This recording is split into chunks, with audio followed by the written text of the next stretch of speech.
بسم اللہ الرحمن الرحیم۔ حضرت صاحب ابن یزید تابعی ہیں مشہور، یہ فرماتے ہیں کہ میں مسجد میں سویا ہوا تھا تو فحسبنی رجل، ایک صاحب نے مجھ کو چھوٹی سی کنکری ماری۔ کہتے ہیں فنظرت، میں نے جب دیکھا کس نے ماری ہے تو فاذا هو عمر بن الخطاب رضی اللہ عنہ، تو حضرت عمر بن الخطاب رضی اللہ تعالیٰ عنہ تھے۔ فقال، تو انہوں نے فرمایا اذهب فأتنی بہذین، دو آدمی بیٹھے ہوئے تھے، ان کی طرف اشارہ کر کے کہا کہ ان دونوں کو میرے پاس لے کر آؤ۔ فجئتہ بہما، حضرت صاحب کہتے ہیں ان دونوں کو لے کر میں آ گیا۔ فقال، تو حضرت عمر نے ان سے کہا، پوچھا ممن انتما، تم کس قبیلے کے لوگ ہو؟ ممن انتما، تم کس قبیلے کے لوگ ہو؟ یا پوچھا من این انتما، تم دونوں کہاں سے آئے ہو؟ مدینے کے لوگ نہیں تھے، باہر سے آئے ہوئے تھے۔ قالا، انہوں نے کہا من اہل الطائف، ہم طائف کے رہنے والے ہیں۔ قالا، تو حضرت عمر نے فرمایا لو کنتما من اہل المدینہ، اگر تم مدینہ کے رہنے والے ہوتے لاوجعتکما، تو میں تم کو سزا دیتا، ایسی سزا دیتا جس سے تم کو تکلیف ہوتی۔ ترفعانی اصواتکما فی مسجد رسول اللہ صلی اللہ علیہ وسلم، تم دونوں، کیونکہ تم دونوں بلند آواز میں باتیں کر رہے ہو رسول اللہ صلی اللہ تعالیٰ علیہ وسلم کی مسجد میں۔ سمجھ میں آ گئی حدیث، قصہ سمجھ میں آ گیا؟ اس قصے سے کیا بات معلوم ہوئی کہ مسجد میں بلند آواز سے بات کرنا مسجد کے آداب کے خلاف ہے، الا یہ کہ کوئی ضرورت پیش آئے تو مسجد میں آواز بلند کی جا سکتی ہے۔ مثلا خطیب صاحب وعظ فرما رہے ہیں، اگر آہستہ آواز سے وعظ کریں گے لوگوں کو سنائی نہیں دے گا تو مقصد ہی حاصل نہیں ہوگا، تو نہیں بات۔ بلکہ امام بخاری نے تو اس سے بھی آگے بڑھ کے یہ کہہ دیا کہ کسی جائز ضرورت کی وجہ سے اگر آواز بلند کرنے کی ضرورت پیش آئے تو مسجد میں کر سکتے ہیں۔ مثلا ایک شخص ہے، کسی کے اوپر قرضہ ہے اور اس نے مقروض کو قرض خانے مسجد میں پکڑ لیا۔ اب مقروض سے جب قرضہ مانگتے ہیں تو اس وقت تھوڑی سی آواز بلند ہو جاتی ہے، اس غرض کے لیے اگر مسجد میں آواز بلند ہو جائے تو امام بخاری کہتے ہیں کہ یہ بھی جائز ہے۔ بلا ضرورت آواز بلند نہیں ہونی چاہیے، اگر کسی ضرورت سے آواز بلند ہو رہی ہے تو اس کی گنجائش ہے۔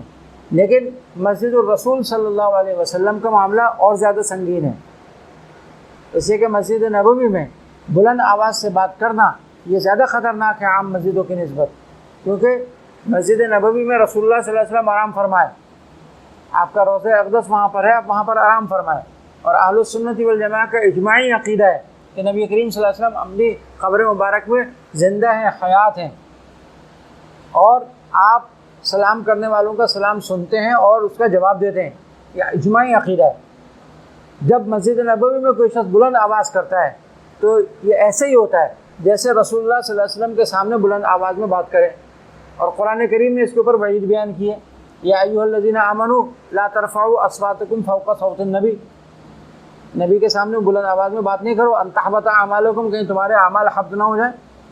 تو اس لیے یہ زیادہ خطرناک ہے کہ مسجد نبوی میں اونچی آواز سے بات کی جائے، آج بھی رسول اللہ صلی اللہ علیہ وسلم چونکہ وہاں پر آرام فرمائے ہیں۔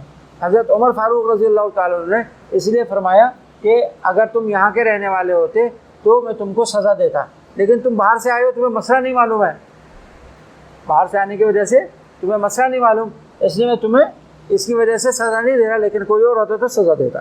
چلیے، حضرت عثمان رضی اللہ تعالیٰ عنہ مقاعد میں تشریف لائے اور آ کر فرمایا کہ میں تم کو رسول اللہ صلی اللہ علیہ وسلم کا وضو کر کے دکھاؤں۔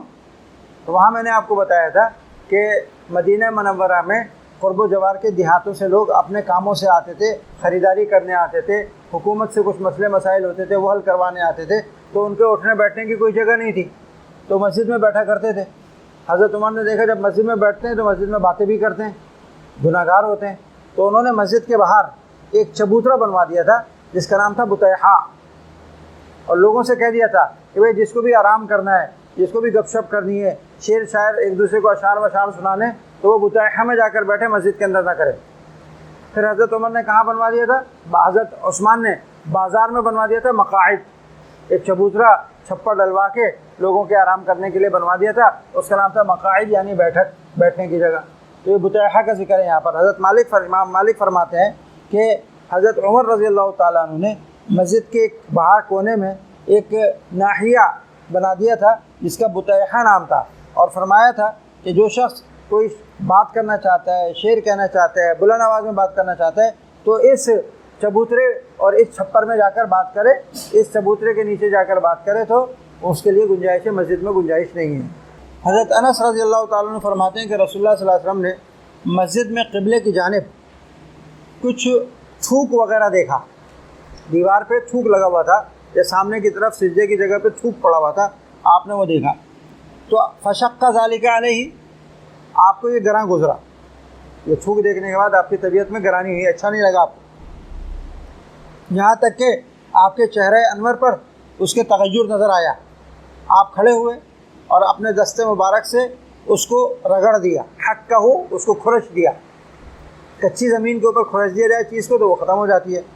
فقال، اور پھر فرمایا، ان احدکم اذا قام فی الصلاۃ، تم میں سے جب کوئی شخص نماز میں کھڑا ہوتا ہے، فانما یناجی ربہ، تو وہ اللہ تعالیٰ سے سرگوشی کر رہا ہوتا ہے، وان ربہ بینہ وبین القبلہ، اور اس کے پروردگار سے جو سرگوشی کر رہا ہے اس کا پروردگار قبلے کے درمیان اور اس کے درمیان ہے جسے وہ سرگوشی کر رہا ہے، لہٰذا کوئی شخص تم میں سے ہرگز نہ تھوکے اپنے قبلے کی جانب، اگر تھوکنا ہے تو بائیں جانب زمین کی طرف تھوکے یا اپنے پاؤں کے نیچے تھوکے۔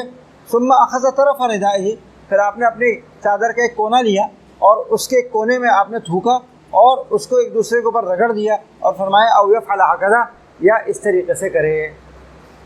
تو نہیں بات، آج کل جو ہے سب کے پاس ٹیشو پیپر ہوتے ہیں، اگر ایسی کوئی ضرورت پیش آ رہی ہے تو ٹیشو پیپر میں تھوک کے اس کو رگڑ دے، اس کو باہر جا کے بعد میں پھینک دے۔ یہ حکم زمین میں پاؤں کے نیچے تھوکنے کا یا بائیں جانب تھوکنے کا، یہ اس مسجد کے اندر ہے جس کی زمین کچی ہو، مٹی کی ہو، سمجھ رہی بات۔ اور قبلے کی جانب تھوکنا نماز میں بھی خلاف ادب ہے، نماز کے علاوہ بھی خلاف ادب ہے۔ نماز میں تو اس لیے خلاف ادب ہے کہ اس میں وجہ بتا دی، فإنما يناجي ربہ، تو اپنے پروردگار سے سرگوشی کر رہے، اور نماز کے علاوہ اس لیے وہ غلط ادب کے خلاف ہے کہ وہ قبلہ ہے، اس طرف کیا ہے؟ قبلہ، اور جہت قبلہ کا احترام احادیث سے ثابت ہے۔ آپ پیچھے پڑھ کر آئیں کہ رسول اللہ صلی اللہ علیہ وسلم نے تغوط اور بول کے وقت استقبال اور استدبار قبلہ سے منع فرمایا ہے، پیچھے پڑھیے نا حدیث، تو یہ جہت قبلہ کا احترام ہے۔ یہ جہت قبلہ کا احترام یہ تھوکنے کے اندر بھی ملحوظ ہونا چاہیے، اور قبلے کی جانب نماز کے علاوہ بھی نہیں تھوکنا چاہیے۔ سمجھ میں آ گئی بات؟ تو تب کیا مسئلہ، خلاصہ کیا نکلا کہ قبلے کی جانب نماز میں بھی نہیں تھوکنا ہے، نماز کے علاوہ بھی نہیں تھوکنا ہے۔ اگر کچی زمین پہ نماز پڑھ رہا ہے تو اپنے بائیں جانب تھوک دے یا قدم کے نیچے تھوک دے، اور اگر کسی ایسی جگہ نماز پڑھ رہا ہے جہاں فرش پکا ہے تو پھر ٹیشو پیپر میں یا کپڑے کے کنارے میں تھوک دے اور بعد میں جا کر اس کو دھو لے یا پھینک دے۔ سمجھ گئے؟ یہ حضرت صاحب ابن خلاد ہیں، یہ رسول اللہ صلی اللہ علیہ وسلم کے صحابہ میں سے ہیں۔ یہ فرماتے ہیں کہ ایک صاحب تھے، وہ اپنی قبیلے والوں کو امامت کرایا کرتے تھے نماز کی، اما قومن، اپنے قوم کی امامت کیا کرتے تھے۔ فوسق فی القبلہ، نبی کریم صلی اللہ علیہ وسلم نے ان کو دیکھا کہ وہ قبلے کی جانب تھوک رہے ہیں، قبلے کی جانب انہوں نے تھوکا ہے، خلاف ادب کام کیا ہے۔ وہ رسول اللہ صلی اللہ علیہ وسلم ینظر، اور نبی کریم صلی اللہ علیہ وسلم دیکھ رہے تھے اس کو۔ فقال رسول اللہ صلی اللہ علیہ وسلم لقومہ، نبی کریم صلی اللہ علیہ وسلم نے ان کے قوم کے لوگوں سے کہا، حین فرغ، جب یہ شخص نماز سے فارغ ہو گیا، لا یصلی لکم، اب یہ شخص تم کو دوبارہ نماز نہ پڑھائے، امامت کرنے کے قابل نہیں ہے، اس کو آداب کا پتہ نہیں ہے۔ فاراد بعد ذلک یصلی، جب بعد میں اس شخص نے اگلی نماز پڑھانے کا ارادہ کیا لوگوں کو تو لوگوں نے منع کر دیا۔ فاخبروہ بقول رسول اللہ صلی اللہ علیہ وسلم، اور رسول اللہ صلی اللہ علیہ وسلم کا ارشاد بتا دیا کہ آپ نے منع کیا ہے، تم امامت نہیں کر سکتے۔ وہ آیا نبی کریم صلی اللہ علیہ وسلم کی خدمت میں اور عرض کیا یہ قصہ، تو آپ نے فرمایا ہاں میں نے منع کیا۔ وہ حاسب تو، اور راوی کہتے ہیں، صاحب کہتے ہیں، صاحب ابن خلاد کے مجھے یہ بھی یاد پڑتا ہے کہ انہو قال، آپ صلی اللہ علیہ وسلم نے یہ بھی فرمایا تھا، انک قد آذیت اللہ ورسولہ، کہ تو نے اللہ اور اس کے رسول کو اذیت اور تکلیف پہنچائی۔ اس سے دو باتیں معلوم ہوں گی۔ ایک بات تو یہ معلوم ہوئی کہ جو امام ہوتا ہے یا مقتدا ہوتا ہے، جو مقتدا ہوتا ہے اس کے لیے آداب کی رعایت کرنا یہ اور زیادہ ضروری ہوتے ہیں عام لوگوں کی نسبت. اگر وہ آداب کی رعایت نہیں کرتا تو اس کو مقتدائیت کے منصب سے ہٹا دینا چاہیے، وہ مقتدا نہیں رہنا چاہیے. اسی کو کہتے ہیں حسنات الابرار سیئات المقربین، تو مقرب آدمی کی گرفت زیادہ ہوتی ہے بمقابلہ کس کے؟ عام آدمی کے. اب دیکھو نا، یہ شخص امامت کرے، اس کی امامت سے ہٹا دیا. کوئی گناہ کبیرہ کیا تھا؟ بتاؤ، کوئی گناہ صغیرہ کیا تھا؟ نہیں، ادب کے خلاف کیا تھا. ادب کے خلاف کرنے پر امامت سے ہٹا دیا. اس کا مطلب ہے کہ مقتدا کو کیا ہونا چاہیے؟ ادب آداب والا ہونا چاہیے. اس کو مستحبات کی بھی رعایت کرنی چاہیے، آداب کی بھی رعایت کرنی چاہیے. اگر وہ نہیں کرتا تو اس کو مقتدا ہونے کے منصب سے معزول کر دیا جائے تو یہ کوئی ظلم نہیں ہوگا، کوئی غلط کام نہیں ہوگا. سمجھ میں آ گئی؟ پہلی بات اس سے یہ معلوم ہو گئی. اور دوسری بات یہ معلوم ہوئی کہ ادب کے خلاف کام کرنا، ادب کے خلاف کام کرنا یعنی کسی بھی ایسی چیز کی جس کی اللہ نے ادب کرنے کا حکم دیا، بے ادبی کرنا، اصل میں یہ اللہ اور اللہ کے رسول کو تکلیف پہنچانا ہے. اور میں نے آپ کو بتایا نا کہ اللہ کی طرف جب اذیت کی تکلیف نسبت کی جاتی ہے تو اس سے مراد کیا ہوتا ہے؟ تاثر و انفعال ہوتا ہے یا اس کا نتیجہ مراد ہوتا ہے؟ اذیت پہنچنے کے نتیجے میں کیا ہوتا ہے؟ سزا ملتی ہے نا. کسی کو تکلیف پہنچاؤ تو آپ سے بدلہ لے گا. اس کا مطلب کیا ہوا کہ اگر کوئی شخص بے ادبی کرتا ہے تو یہ نہ سمجھے کہ اس کی پکڑ نہیں ہوگی. عزیت اللہ و رسولہ یہ بتا رہا ہے تو اس کی پکڑ بھی ہو جائے گی. سمجھ میں آ گئی بات؟ اور میں نے آپ کو پہلے بھی بارہا بتایا ہے کہ ادب جو ہے نا، ادب شعائر اللہ کا، ان چیزوں کا جو اسلام کے شعائر ہیں، یہ من تقوی القلوب قرآن کریم کہہ رہا ہے. جس کے دل میں ایمان ہوتا ہے اس کا تقاضا یہ ہوتا ہے کہ وہ شعائر اللہ کی تعظیم کرے. ومن یعظم شعائر اللہ فإنها من تقوی القلوب. یہاں تقوی القلوب سے مراد ایمان ہے کہ ایمان والا بے ادبی نہیں کرتا. اس کا مطلب کیا نکلا؟ اگر کوئی بے ادبی کرے گا، اگر شاعر اللہ کی کوئی بے ادبی کرے گا تو خطرہ ہے، اندیشہ ہے اس کے بارے میں کہ مرتے وقت اس کا ایمان سلب ہو جائے گا. قرآن کریم کا اسلوب بتا رہا ہے یہ، وَمَن يُعَظِّمْ شَعَائِرَ اللَّهِ فَإِنَّهَا مِن تَقْوَى الْقُلُوبِ، کہ جو شاعر اللہ کی تعظیم کرتا ہے تو یہ اس کے دل میں ایمان جو ہے یہ اس کی تقاضا ہوتا ہے. اگر اس کا مطلب کیا نکلا؟ اگر شاعر اللہ کی تعظیم نہیں کی کسی نے، الیاذ باللہ نعوذ باللہ، بے ادبی کی، تو تقوی القلوب جو دل میں ہے وہ اسے کیا کر لیا جائے گا؟ سلب کر لیا جائے گا. مرتے وقت ایمان سلب ہونے کا خطرہ ہے. سمجھ میں آئی بات؟ یہ اتنی خطرناک چیز ہے، بے ادبی اتنی خطرناک چیز ہے. اسی لیے جو ہمارے اردو میں مشہور ہے، ہمارے بزرگوں میں، با ادب با نصیب اور بے ادب بد نصیب. بے ادب بد نصیب. اب یہ قبلہ جو ہے یہ شعائر اللہ میں سے ہے نہیں. قبلہ کس میں سے ہے؟ شعائر ہر اس چیز کو کہتے ہیں جس سے علامت، جو علامت ہو پہچانے جانے کی. اب قبلہ علامت کس کی ہے؟ ایمان کی علامت ہے، نہیں پہچانا جاتا ہے. مسجد کس کی علامت ہے؟ ایمان کی علامت ہے. قرآن کریم کس کی علامت ہے؟ ایمان کی علامت ہے. انبیاء کرام کس کی علامت ہیں؟ ایمان کی علامت ہے. سمجھ گئے بات؟ اور علماء کس کی علامت ہیں؟ ایمان کی علامت ہے. کیونکہ علم دین سے آراستہ ہیں. یہ سارے شاعر اللہ کہلاتے ہیں. اب ان کی اگر کوئی بے ادبی کرے گا تو الیاذ باللہ نعوذ باللہ اندیشہ ہے اس کے بارے میں کہ مرتے وقت اس کا ایمان سلب ہو جائے گا. سمجھ گئے بات؟ اور جو ان کی تعظیم کرے گا، قرآن کریم کرے نام من تقوی القلوب، یہ ایمان کی علامت ہے. اگر کافر بھی تعظیم کرے گا تو ادب کرنے کی وجہ سے اس کو مرنے سے پہلے کلمہ نصیب ہو جائے گا. تو قرآن کریم کا اسلوب بتا رہے ہیں. تو اس لیے ہم طالب علموں کو آداب کی بہت زیادہ خیال کرنا چاہیے. کتاب یہ کیا ہے؟ شعائر اللہ میں سے. یہ حدیث کی کتاب جو آپ کے سامنے ہے کس میں سے ہے؟ دین کا علم اس میں ہے نا، اور علم دین شاعر اللہ میں سے ہے نہیں ہے. تو جو چیز بھی علم دین سے متعلق ہے وہ سب شاعر اللہ میں سے ہے نہیں. میں نے آپ کو قصہ سنایا تھا نا کہ حضرت مجدد الفسانی رحمۃ اللہ علیہ، ان کے انگوٹھے کے اوپر ایک نقطہ لگا رہ گیا تھا سیاہی کا. ان کو پتہ نہیں تھا. وہ بیت الخلاء چلے گئے، وہاں جا کے دیکھا تو گھبرائے ہوئے باہر نکلے اور توبہ استغفار کرتے رہے اور اپنے خادم کو بلا کر اتنے گھبرائے ہوئے تھے جیسے کوئی بڑا حادثہ پیش آ گیا. خادم نے سمجھا، ایسے گھبرا کے آوازیں، خادم نے سمجھا شاید بیت الخلاء میں سانپ دیکھ لیا. تو بھاگا ہوا آیا تو کہا جلدی سے پانی لا. یہ نقطے کے ساتھ میں چلا گیا تھا بیت الخلاء میں، اور اس نقطے کو تلبس ہے علم سے، سیاہی کو تلبس کس سے؟ علم سے۔ ان کے اوپر گھبراہٹ طاری ہو گئی، استغفار توبہ کرتے رہے۔ تو جتنا اللہ کی معرفت جس کو زیادہ ہوتی ہے نا، جن چیزوں کو پہچانتا ہے، وہ اتنا ہی ان چیزوں کی رعایت کرتا ہے، اتنا ہی گھبراتا ہے بے ادبی سے۔ تو بھائی علم اور علم کے ادوات اور علم کے وسائل، چاہے وہ کتاب ہو، چاہے وہ قلم ہو، چاہے وہ کاپی ہو، چاہے وہ مدرسہ ہو، چاہے وہ درسگاہ ہو، چاہے وہ مدرسے کی کوئی بھی تنصیبات ہوں، ان سب کو علم سے تلبس ہے نہیں ہے؟ جب ان سب کو علم سے تلبس ہے تو ان کا ادب طالب علم کے اوپر واجب ہے۔ جو جتنا ادب کرے گا ان چیزوں کا، اتنا ہی علم کے اندر بڑھے گا، علم میں اللہ پاک ترقی دیں گے۔ جو جتنا والدین کا ادب کرے گا، اللہ اتنے اس کو دنیا میں ترقی دیں گے۔ والدین اس کے دنیا میں آنے کا سبب ہے نہیں، اور اللہ نے ان کی تعظیم کا حکم دیا ہے نہیں۔ جب آدمی ان کا ادب کرے گا تو اللہ دنیا میں ترقی دیتا ہے، اور علم جو ہے یہ آخرت اور ایمان کا کیا ہے؟ شعار ہے۔ اس کا جو ادب کرے گا اللہ تعالیٰ علم میں ترقی دیتا ہے۔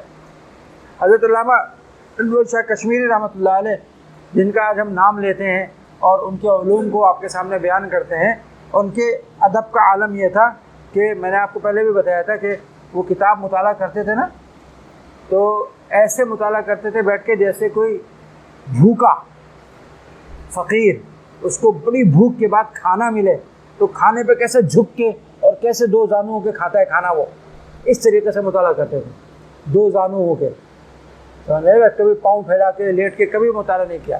اور حد یہ تھی کہ اب تو کتابوں میں یہاں پر سیدھے سیدھے حاشیے لکھے ہوتے ہیں نا، پہلے جو کتابیں ہوتی تھیں اس میں ٹیڑھے بکڑے حاشیے ہوتے تھے، ٹیڑھا ہو رہا ہے، ادھر ہو رہا ہے، ادھر ہو رہا ہے، الٹے سیدھے حاشیے ہوتے تھے۔ تو ان حاشیوں کو پڑھنے کے لیے کبھی بھی حضرت کشمیری کتاب کو نہیں گھماتے تھے، بلکہ جس طرف حاشیے ہوتے تو خود اٹھ کے جاتے تھے اور گھوم کے حاشیے کو پڑھتے تھے۔ کسی نے عرض کیا کہ حضرت آپ کتاب گھما لیا کریں، اتنی مشقت اٹھاتے ہیں؟ فرماتے تھے ادب کے خلاف ہے کہ کتاب کو میں گھماؤں، محتاج میں ہوں، علم کا پیاسا میں ہوں، تو کنویں کے پاس مجھ کو جانا چاہیے، نہ کہ کنویں کو اپنے پاس بلانا چاہیے، لہٰذا میں کتاب کو کیوں گھماؤں؟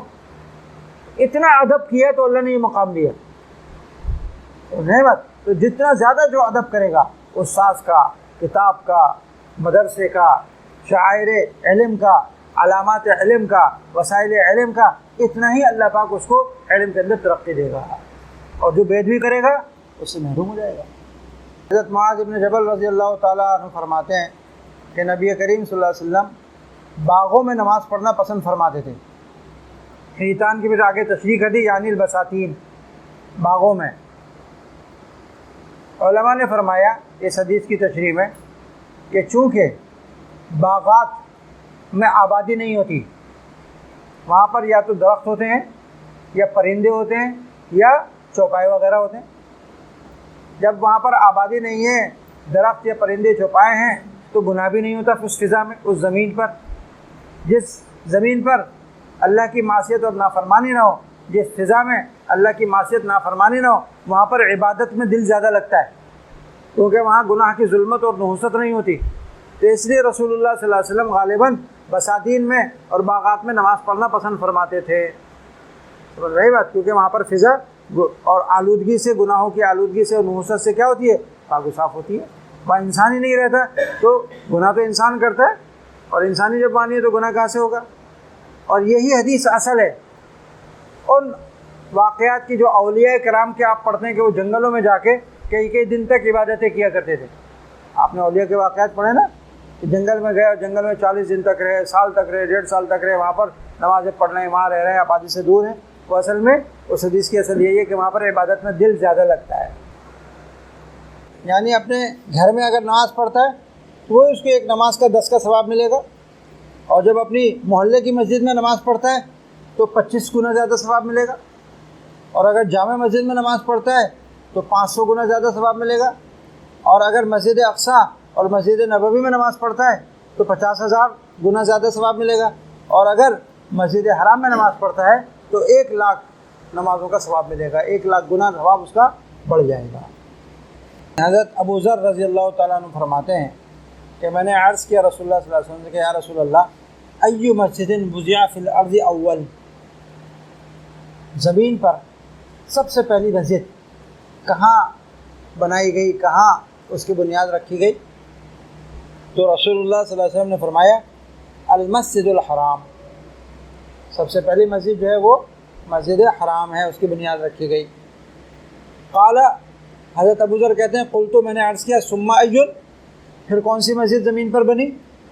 تو آپ نے فرمایا المسجد الاقصی، پھر مسجد اقصی بنی۔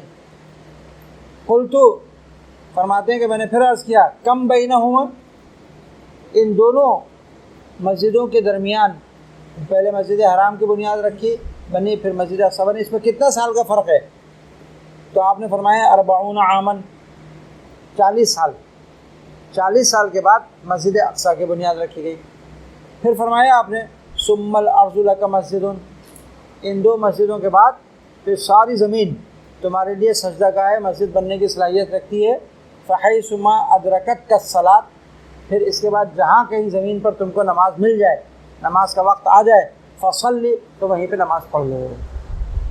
یہاں پر سمجھ لیجئے کہ کائنات کی تخلیق اور اس دنیا کی اور زمین کی تخلیق کے بعد سب سے پہلی مسجد جو بنی ہے اس زمین کے اوپر وہ مسجد حرام ہے، کیونکہ قرآن کریم میں بھی کیا بتایا ہے ان اول بیت وضع للناس الذی ببکۃ مبارک، یہ سب سے پہلا گھر اللہ کا جو زمین کے اوپر بنایا گیا ہے وہ مکہ معظمہ کے اندر ہے، مبارک گھر مبارک شہر میں مکہ معظمہ بنایا گیا ہے، اس حدیث میں اسی کا بیان ہے۔